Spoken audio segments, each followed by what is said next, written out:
Young-Earth creationists are people who sincerely believe that our planet is 6 to 10,000 years old and that it was created as is by the usually Christian God.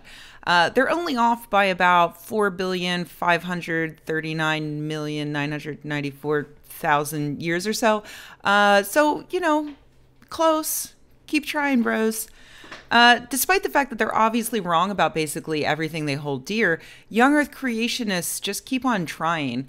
And so this month, a Young-Earth creationist has filed a lawsuit alleging religious discrimination against the Grand Canyon. When I first saw that headline, I assumed he was suing the Grand Canyon just for existing.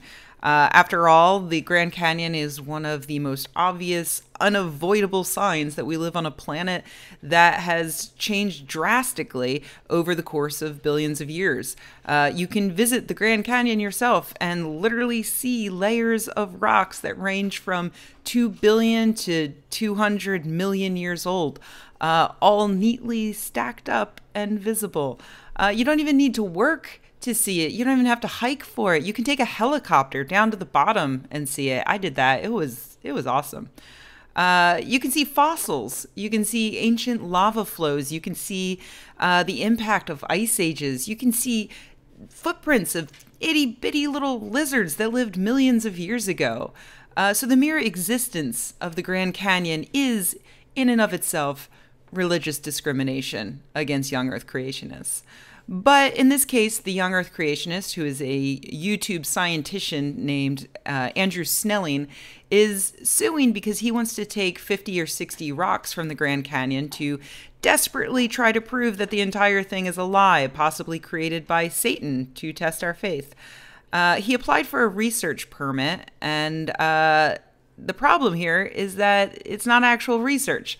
And it violates pretty much everything on the National Park Service's website explaining what they're looking for when they're deciding whether or not to approve a research permit. So they said no. They only approve about 80 studies to take place in the Grand Canyon a year. And all of those are actual scientists doing actual science. So of course Snelling got rejected. And they were right to do that. Some people apparently think that we should coddle Young-Earth creationists and let them have their permits because denying them permits is just going to make them cry about censorship. And after all, science is all about remaining open to new ideas, right?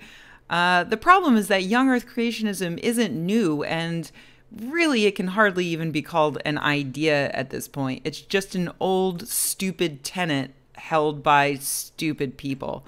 The NPS has absolutely no obligation to let Young-Earth creationists cart off rocks and take up valuable park resources just to tilt at their windmills. Just like, the Hubble Space Telescope is under no obligation to grant time to members of the Flat Earth Society who are hoping to do some research to prove that the Earth is just sitting on the back of a giant turtle.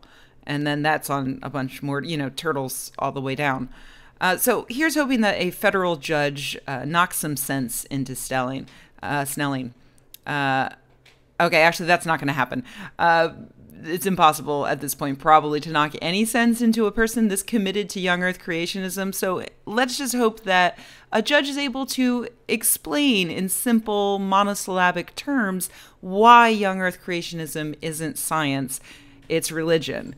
And the National Park Service has absolutely every right to discriminate against religious crusades.